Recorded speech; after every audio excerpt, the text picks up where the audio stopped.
What's up guys, Coach Nate here. I got a question for you.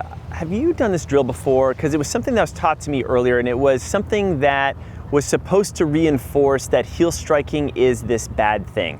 And where you start with is you just jump up and down in place. And you start, and you notice that naturally, like if you're skipping rope or something, that you're gonna land on the balls of your feet, and your heels are just gonna kiss the ground. I get this nice little unload of the Achilles, that spring return, I feel really good. And the contrast to the drill to show why heel striking is bad is where you lift your toes up off the ground and you just try to jump back and forth in your heels. And you're like, oh, forefoot striking good, heel striking is bad, because this doesn't obviously feel very good. But to me, and to Nora, it doesn't paint the full picture, because that's actually not how heel striking actually feels when you run. And we're gonna get into that today. We're gonna get into the cases when heel striking may actually be a good thing. There are times where actually we do it all the time purposefully. Of course, there are times where we are using this in a way where it's actually not the real problem. It's hiding, masking, disguising the real sources of your issues. We'll get into that as well. But before we get into those things, what we want to talk about, just so we're on the same page, is what a heel strike is and what a midfoot and a forefoot strike is, just so you can contrast and see the difference. A heel strike is really when this foot swings way out front and some part of the heel hits the ground first, and I end up rolling up and over. The biggest knock of the heel strike, the idea is that every time my foot goes in the front, I'm putting the brakes on, and then it puts all this force through the knee, the low back, and I have to then jump over it every single time. A midfoot strike really means that my kind of whole midfoot is landing on the ground. There's maybe a slight heel kiss, and just like this drill we just worked on, this would be that midfoot strike. A forefoot style strike wouldn't be something that you would see a sprinter use, and actually some endurance people have adopted to do this, where the heels almost never come on the ground. They stay up on the toes almost the whole time. So those are our different strikes, our heel, our mid, and our forefoot. The next section we're gonna talk about the ways in which heel striking is surprisingly a good thing. Let's do it.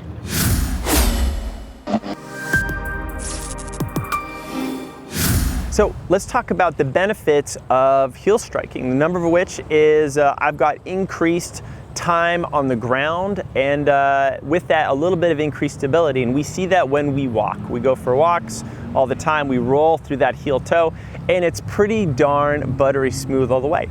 There are other places where we actually might see heel striking occur when we run. If I am going down a steep hill and all of a sudden I need to put the brakes on, I literally want to put the brakes on. I don't want to be prancing up on my toes. I want full traction of my feet, and my heels are potentially digging into the ground, so I can full stop, change direction if I need to. So there are situations where even with running, heel striking can potentially be a good thing. Now, the biggest knock against heel striking, as I said before, is the increased braking and the increased contact on the ground. But here's the deal. When you run, there are certain multiples of your body weight in terms of impact that hit your body every time your foot lands. And it's not to say that that force goes away if you change your foot strike. It's just going to different places of your body. Now, right now, if I land more in the heel, we could say, hey, that force is going to go more maybe in my knee and my hip, potentially my low back. If I shift that, all of a sudden, this force is going to go more into my feet, my ankles, and my calves. You're like, great, that's where I want it to be. And you do want it to be there, except if your feet are the undeveloped mush balls that most of our adult feet are, because we've cuddled them in these lovely, cushy sneakers. So I want to move more towards a place where I'm starting to strengthen and develop my feet a little bit, but I have to understand and appreciate that that takes time. The second part of this video, what I'm going to talk about too, is that your heel strike problem actually really isn't a heel strike problem. It's something else related to your posture, your hips, and your run mechanics. Quick addendum to where heel striking also has some benefits. I have heard talks from different elite runners who run everything from marathon, half marathon, to 5K, to even the mile on the track. And they'll say that their stride length will shift a little bit, and where they land on their foot changes based on the distance they're running. You better believe that if they're doing those shorter events, or they really need that strong, powerful kick, they're going to be further up onto their toes, being a little bit more springy. but for some of those longer races when they want to be a little bit more efficient and save a little bit more energy, they're going to be a little bit more back on the foot. So understand it's not just one or the other, but I have options and can shift where I'm going on my foot based on what I'm trying to do. Okay, back to the video. Now, before we go any further, we got to figure out where you are at. And it may be tempting to look at those photos you see online and try to judge people on their heel strike from one static photo. But it can be really misleading because that foot could be way out in front. It almost looks like they're going to do it. But unless you have themselves passing over and through, you don't really know. And here's the other part. You could actually capture someone who did have an excessive heel strike and you catch them as they roll through and you really can't tell either. So the images are really tough on this. It's much better to see movement. So if you can get yourself videotaped, that is ideal. A second place to look though that is very telling is your shoes. Flip those suckers over. I have about 200 to 300 miles on these, so it's like not fully worn where everything is gone down below. It's just where the tread is starting to go and you can start to see, hey, where am I hitting and wearing the ground first? And as you can see from this, I've got some spots, you know, right through here and kind of this mid-foot part. So if I was someone who was, say, maybe on the excessive heel striking thing, I'd probably see all of this rubbed off first. Right now, I'm a little bit further up. But what's interesting, when I kind of compare these, I can actually see that, oh, maybe on my left, I start to catch a little bit lower. This is rubbed off more, and my right, this is up a little bit higher. So we can learn some things just by looking at the wear patterns of the bottom of our feet. Now, speaking of heel striking versus excessive heel striking, you could be an athlete, yourself included, who runs with a high cadence, who's got good hip extension, who's pretty well engaged and pretty efficient, but still has a very mild heel strike. That's very different from someone who is excessively heel striking. The way that we can tell the difference is our shin angle. So shoes are gonna go away, and now we're just gonna start to look at what this shin is doing when it hits the ground. If at the first point of contact, when this foot hits, I can see that this shin is not vertical, but pointing backwards in some way. That's that major line of force that's going this way. That's the bigger issue. If I'm someone where I land and that shin is pretty darn vertical, I'm in a much better position as a runner, and I don't need to necessarily make massive changes. I just need to make more fine-tuned adjustments. So we know where we are now as runners, or we at least have a clue on how to do this. What is next? Does that mean we just start to run on our toes? Absolutely not. We have to figure out what's the root cause of our heels. It's usually not what the foot's doing, but it's what the hip is doing, and it's what the shoulders and the upper body are doing as well.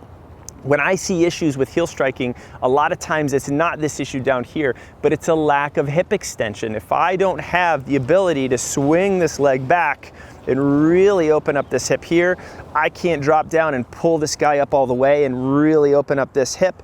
That's showing me that my whole anterior side, my quads, my hip flexors, everything is tight.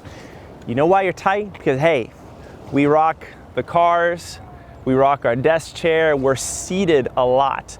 And all of a sudden, when I'm in this position, this whole system gets very, very short, and I don't really have that extension. So when this leg can't go out the back, where does it go? It goes out front.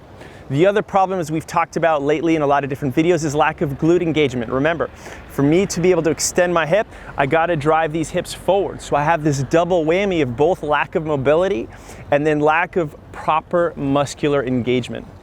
Those are things that I'd really wanna hit first before I go after my feet. I can even go further up the chain. I can say, hey, how good am I at being engaged here? How relaxed are my shoulders? Do I have a nice relaxed arm swing, or am I that person because maybe I sit in a hunched ugly position all day and I run in the same hunched ugly position? If I'm here, I know that my arm swing is gonna be stiff, it's gonna be slow. You also may know that your arms always match your legs. So if I've got a low cadence arm swing, guess what? I'm gonna have low cadence feet. So where we're getting at with all of this is that if I wanna fix what's going all the way down there, I have to start by fixing what's up top.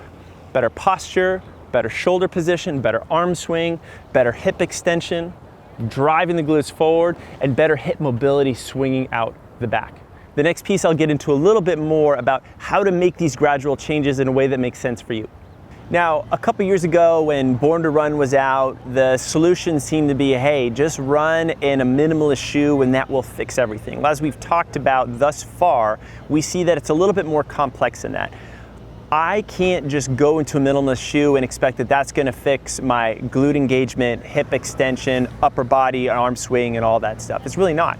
What a minimalist shoe is going to do though, is actually gonna give me some quality time where I get to strengthen my feet and I do get better feedback of what's going on the ground. And I'll give you a contrast of two different shoes that I run in and work out a lot regularly. Yesterday I did a tempo run, 5 by 6 minutes at like 10K pace, and I did it in this Altra Duo here. A little bit more cushion and stability, still a zero drop shoe, and I like this on some of my hard tempo runs because it doesn't beat me up as much. If I were to walk around in this shoe all day though, I'm not really challenging my feet that much. So it's why I spend a lot of time in this strike interval. Now I wouldn't call this a full minimalist shoe because there still is a little support, but this has much lower stack height, a lot lower, a lot bendier and flexible shoe, and I feel like I've got that better feel for the ground and my feet can develop and strengthen there. So get into a more minimalist shoe. It is super important, but don't necessarily spend your runs there. Just spend all your other time in there. Walk around doing groceries, your errands, your strength workouts and everything else. Speaking of which, I want to make sure that I'm focusing on those good inputs that are going to make me that better runner. So I better have in my weekly lifestyle as a runner 2 times a week strength training at an absolute bare minimum. These sessions can be all body weight. It could just be lunges, push-ups, burpees, and air squats to take away all excuses and needs of equipment or real super technical stuff. But just by putting myself through that, I'm actually asking more out of my body and my body will respond. If I'm someone who really struggles with that hip extension, I sit a lot in a chair, get out of that chair, right? Stand up when you work, walk around, take those phone calls, from your phone or your wireless headphones these days. Get into the couch stretch more. Are you doing that every single day? Smash your quads, do more hip circles and leg swings. There's so much we can do that you guys have learned on our channel to open up your hips. We just got to start to implement more and more. And then finally, focus on things like that run form where I'm starting to work top down, think about my breathing, my arm swing, and if I start to do that over time more and more and more, that's going to really get me going in the direction I want to. I'm gonna make slow, stable changes over time, and I'm gonna notice that my feet slowly are gonna change where they hit. As my feet slowly change where they hit, they're gonna get that opportunity to adapt. The feet are gonna strengthen, the calves are gonna adapt and strengthen. So I'm not seeing massive radical changes that changes one problem for another. Yes, you can tell I feel pretty passionate about this. Now, for some of you guys, you may wanna go even deeper into this whole foot strike thing and how to fix it. So coming up next, I've made a video for you that just dives that extra layer of detail into your foot strike and what's really going on, and you can watch that by clicking the video right here.